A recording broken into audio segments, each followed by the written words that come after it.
Meus amigos e minhas amigas, companheiros e companheiras do canal Afasta de Mim Esse Cálice. Hoje nós vamos falar sobre um assunto que é de fundamental importância para a história do nosso país, para a consolidação de um processo democrático e também a questão da nossa liberdade, que a nossa história evidencia que foi marcada por muitas intempéries.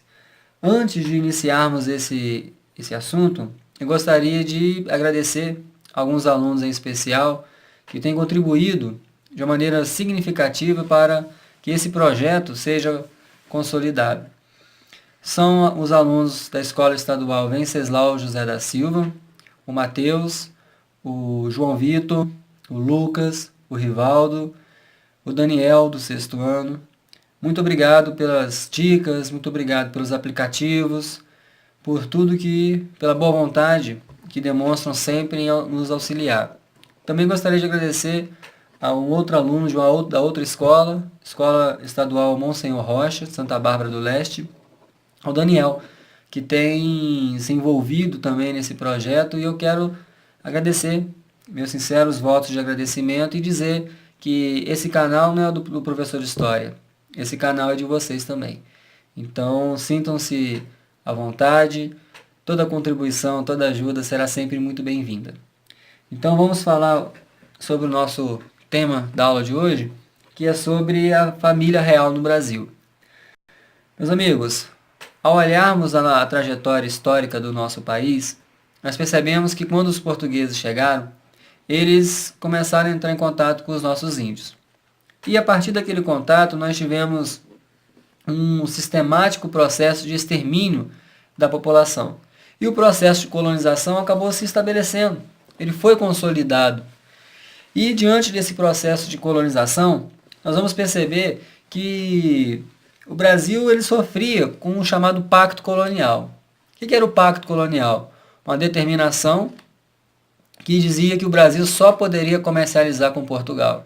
E esse pacto colonial trouxe sérias consequências para o nosso país, porque o Brasil não tinha a permissão de construir manufaturas, não tinha a permissão de fabricar os seus próprios alimentos industrializados, não tinha a permissão de instalar fábricas, indústrias, porque se o Brasil produzisse aquilo que era necessário, automaticamente não iria precisar comprar de Portugal.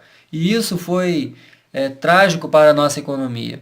Isso foi trágico para o sistema econômico brasileiro. Diante dessa situação, alguns fatos foram de relevância suntuosa, como por exemplo as revoltas, as Inconfidências. Uma das mais famosas foi a Inconfidência Mineira. Nós não vamos entrar nesse assunto, vamos deixar para uma outra oportunidade, porque o foco hoje, atendendo à solicitação de um grande amigo, foi a questão da transferência da corte portuguesa para o Brasil. Antes de iniciarmos esse tema, nós temos que desmistificar algumas questões.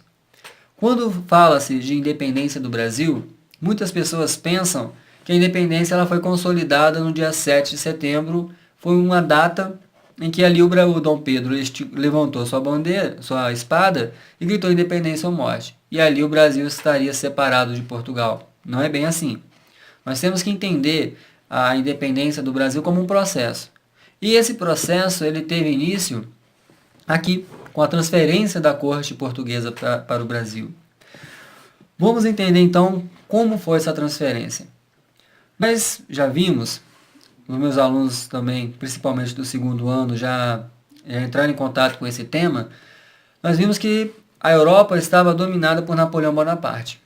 A Europa estava completamente subjugada, porque Napoleão Bonaparte ele tinha um exército muito forte. E ele conseguiu expandir o seu território e dominar outras regiões. E o grande sonho de Napoleão Bonaparte era dominar a Inglaterra. Só que ele encontrava muitas dificuldades, porque a esquadra inglesa era simplesmente imbatível. No solo, as táticas de guerra de Napoleão eram simplesmente formidáveis para a época e ninguém conseguia derrotá-lo. Então, boa parte dos países da Europa tinham receio de entrar em conflito com Napoleão. Então, qual foi a estratégia adotada por Napoleão Bonaparte? Decretar o bloqueio continental. Meus amigos, o bloqueio continental é a demonstração de que os fatos históricos acabam se intercalando. Como assim? Todo fato traz a sua consequência. E nesse caso em especial, trouxe consequências para o Brasil. Porque por intermédio desse bloqueio, a família real portuguesa ela acabou tomando uma atitude que repercutiu na nossa história. Então, o que significou o bloqueio continental de maneira bem resumida? Uma determinação de Napoleão Bonaparte que dizia o seguinte, que em nenhum país da Europa poderia comercializar com os ingleses. Mas qual era a intenção de Napoleão? Era simplesmente sufocar a economia inglesa. Se os ingleses não conseguissem comercializar com outros países, automaticamente a sua economia ficaria enfraquecida. E esse enfraquecimento possibilitaria Napoleão Bonaparte de invadir, de dominar os ingleses, que era o grande sonho de consumo de Napoleão. E Dom João ficou numa situação muito complicada, porque se ele rompesse com os ingleses a mando de Napoleão, automaticamente a sua economia ficaria prejudicada, porque a economia portuguesa estava atrelada aos ingleses. Se, por outro lado, ele continuasse comercializando, as tropas francesas napoleônicas invadiriam. Então, qual foi a decisão de Dom João? Simplesmente foi vir para o Brasil. Ele e a família real, em cerca de 10 a 15 mil pessoas, eles acabaram vindo para o Brasil. Nesse fato, nós tivemos uma mudança significativa na história do nosso país. Por quê? Porque a partir desse momento nós tivemos o que nós chamamos de interiorização da metrópole. Por quê? Antes, Portugal exercia o controle sobre o Brasil, porque a família real estava lá. Agora, com a transferência da corte para o Brasil, houve a inversão. Portugal seria comandado pelo Brasil, porque a família real estava aqui. Então essas transformações foram importantes, né? A chamada interiorização da metrópole, que nós não podemos nos esquecer desse fato. Agora, uma das primeiras atitudes de Napoleão foi decretar a abertura dos portos às nações amigas. Meus amigos, essa abertura dos portos às nações amigas, essas nações amigas traduz aí Inglaterra. Por quê? Ao escoltar a família real para o Brasil, os ingleses exigiram determinados benefícios. E esses benefícios foram simplesmente a redução da taxa alfandegária, aquele imposto que é cobrado quando um produto é comercializado aqui no país estrangeiro. Só para vocês terem ideia, os dados estatísticos mostram que essa taxa era de 24%. Só que os ingleses pagavam 15%, menos que os portugueses, que pagavam 16%. Então esse privilégio que os ingleses tiveram aqui acabou fazendo com que vários produtos chegassem aqui no nosso país. Produtos que com certeza a população brasileira não iria utilizar. Como, por exemplo, patins para gelo. Quando que o brasileiro que vivia em clima tropical poderia utilizar patins para gelo? Lógico que não tinha condições. Carteiras para notas. O Brasil naquela época só usava moedas. Então foram mercadorias que os brasileiros não iriam utilizar. Porém, diante do fato da redução da tarifa alfandegária, isso acabou fazendo com que essas mercadorias chegassem ao nosso país. Calçados para a neve. Onde que o Brasil iria usar os brasileiros iriam usar calçados para a neve? Algo impensável, né? Então, quando os portugueses chegaram, eles encontraram uma cidade sem condições para abrigar a família real. As casas eram sem planejamento, as ruas completamente sem nível, desniveladas, uma estrutura completamente precária. E diante daquela situação, o Dom João tomou algumas atitudes fundamentais. Que atitudes ele tomou? Primeiro, ele realizou diversas obras. Ele criou novas habitações. E essas novas habitações trouxeram um novo aspecto para a cidade. Sem contar na questão também das obras culturais, as obras institucionais que ele criou. Como, por exemplo, ele criou a Intendência das Minas, ele criou o Banco do Brasil, que também é muito importante, ele criou a Casa da Moeda. Infelizmente, há um projeto do atual governo golpista de privatizar a Casa da Moeda, um grande crime ao patrimônio nacional. Ele criou também a Biblioteca Real, ele criou a Academia de Belas Artes, o Jardim Botânico. Então foram obras que trouxeram uma certa transformação na vida urbana do Rio de Janeiro. Isso foi importante. Então, galera, outra atitude também importante de Dom João aqui foi elevar o Brasil à categoria de Reino Unido, a Portugal e Algarves. Meus amigos, o que significou isso? Isso significou que a partir daquele momento, em 1815, quando essa lei foi decretada, não existiria mais diferença entre Brasil, Portugal e os reinos que eram dominados pelos portugueses na África, Algarves. Então essa lei foi importante porque mostrou que a partir daquele momento não existiria mais diferença entre Brasil, Portugal e as colônias portuguesas na África. Só para vocês terem ideia do quanto isso foi importante, a historiadora Cecília Helena de Sales Oliveira, ela disse o seguinte: foi reconhecida a autonomia do Brasil perante o Reino de Portugal. A partir daquele momento, o Reino Unido, como foi chamado, transformava-se juntamente com os domínios portugueses na África na expressão política do Império, passando as capitanias a ser designadas províncias do Império. Por isso que no comecinho do nosso vídeo, eu critiquei o fato de algumas pessoas falarem que a independência aconteceu somente no dia 7, porque, na verdade, foi todo um processo. E esse processo teve início com a vinda da família real. E algumas questões também foram fundamentais e que culminou no processo de independência. A consolidação da separação política entre Brasil e Portugal. Meus amigos, vamos pensar agora a questão justamente dos portugueses. Como os portugueses ficaram? Qual a situação daqueles portugueses sabendo que o rei estava morando aqui no Brasil? O que aconteceu com eles? Meus irmãos, meus amigos, olha que interessante. Quando Dom João veio para o Brasil, ele esvaziou os cofres públicos em Portugal. Então Portugal não tinha condições de solucionar os problemas financeiros da sociedade portuguesa. E isso trouxe diversas consequências. Então, com a morte de Napoleão, um movimento se tornou muito forte em Portugal. Porque a intenção era o quê? Era reverter aquela situação. Porque com a transferência da corte, os portugueses perderam lucro. O lucro que eles obtinham com a colônia brasileira. Porque as toneladas de ouro que saíam aqui de Portugal, obviamente que parte desse ouro era levado diretamente para a Inglaterra. Mas era a fonte de lucro justamente dos portugueses. Então, com a transferência, aqueles lucros que iam direto para os cofres lusos deixaram de existir.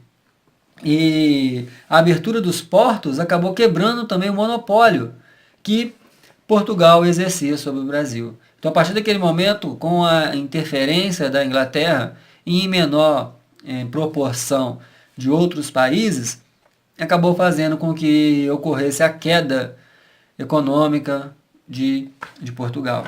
Então, o que aconteceu diante desse fato? A Revolução Liberal do Porto. Meus amigos, o que foi a Revolução Liberal do Porto? Foi um movimento que aconteceu na cidade de Porto, em Portugal, e o objetivo era simplesmente exigir a volta da família real para Portugal. Porque foi criada uma junta governativa e essa junta governativa convocou eleições. Então Dom João ficou numa situação complicada, porque ele não sabia que decisão ele deveria tomar, porque se ele não retornasse a Portugal, obviamente ele poderia perder o trono que ele tinha o direito de exercer.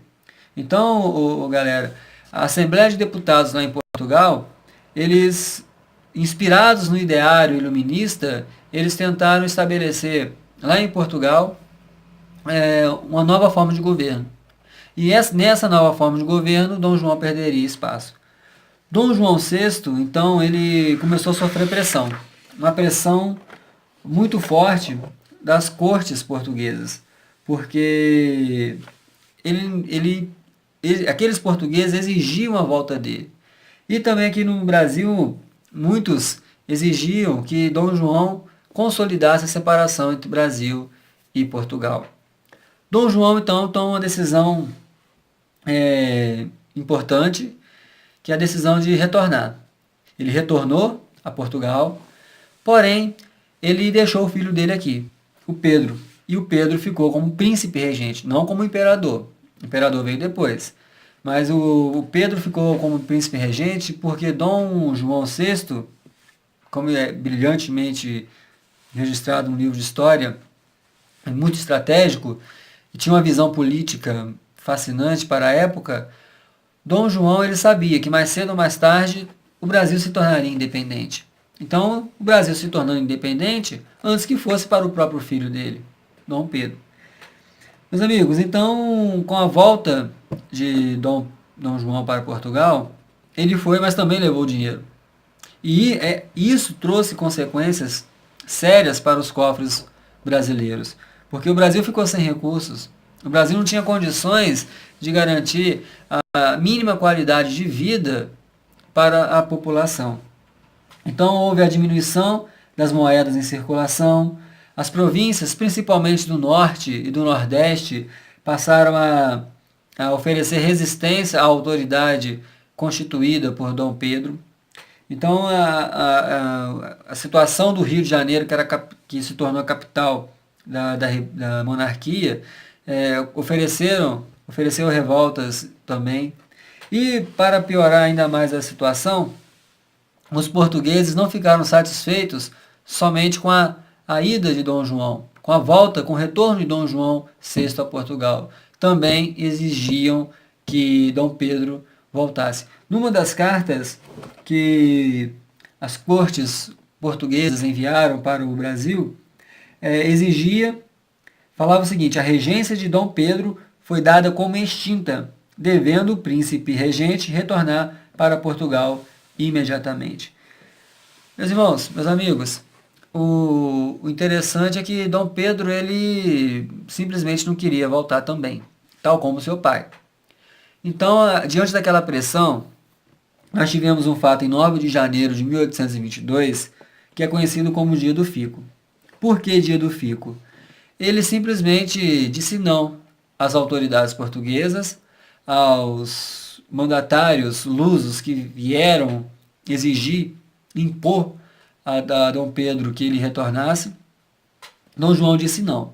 Então, repito, foi um processo que culminou na independência. Não foi um fato isolado que provocou a separação política entre Brasil e Portugal. E nós chegamos até no dia 7 de setembro de 1822, à margem as margens do rio Ipiranga, onde Dom Pedro levantou a sua espada e deu o famoso grito do Ipiranga. E a partir daí nós tivemos a oficialização da separação política entre Brasil e Portugal. E nós passamos por todo um processo de reconhecimento. Portugal, como se não bastasse a intensa exploração, mais de 3 séculos explorando as nossas terras, exterminando os nossos índios, queriam indenização. E essa indenização foi paga. 2 milhões de libras esterlinas, a primeira dívida externa do Brasil. E o Brasil contraiu essa dívida com os ingleses. Então, para que o Brasil se tornasse independente de uma maneira mais mais estrutural, mais consistente, teve que pagar essa indenização.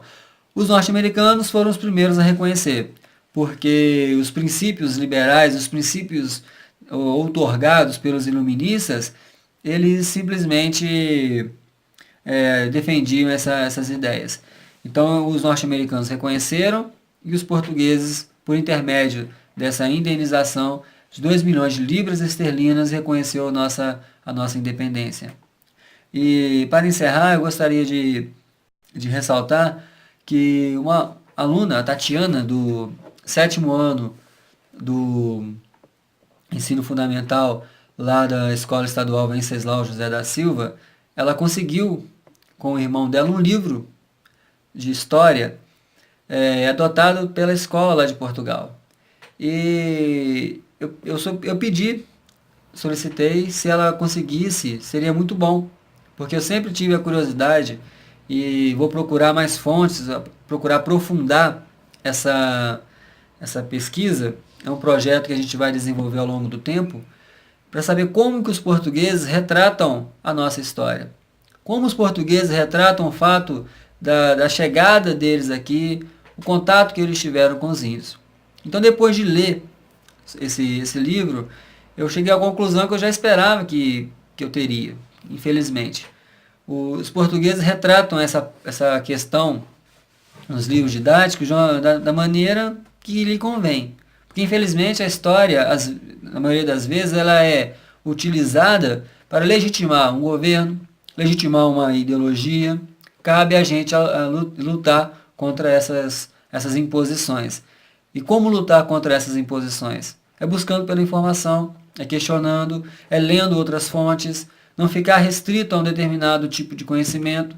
Aqui eu tenho um livro de 1970, produzido na ditadura militar, que ressalta somente os feitos do governo. Nós sabemos que não foi bem assim. Nós sabemos que milhares de pessoas foram mortas, milhares de pessoas foram torturadas. Então, voltando na questão desse livro lá de Portugal, ao ler eu percebi que eles colocam os padres jesuítas como os portadores da civilização, colocam os padres jesuítas como os detentores do conhecimento, os detentores do progresso, e que a população indígena deveria sim ser catequizada. Então, a história do Brasil registrada lá em Portugal é uma história completamente unilateral, onde somente uma parte da história é ressaltada e a outra é relegada a segundo plano e às vezes, na maioria das vezes, não é nem retratada. Então, para vocês terem ideia de como a história ela é utilizada por determinados grupos para legitimar uma ideologia, para legitimar uma ideia previamente consolidada e ela é legitimada através do sistema de ensino. Os alunos são obrigados a ouvir, a estudar sobre essas questões da maneira como eles impõem. Então, ficar atento a essas questões, procurar por outras fontes de informação e buscar sempre se inteirar sobre os assuntos. Não ficar somente com o que a gente passa na sala de aula, porque infelizmente o tempo é muito curto. Então, um conselho que eu dou aos meus alunos, a todos que participam desse canal, e eu quero agradecer mais uma vez pela atenção, pelo apoio, pelas declarações de incentivo, e estamos aqui à disposição, qualquer sugestão de aula, podem solicitar, que teria o maior prazer em atender. Um grande abraço a todos e estamos à disposição sempre. Abraço e saudações, galera!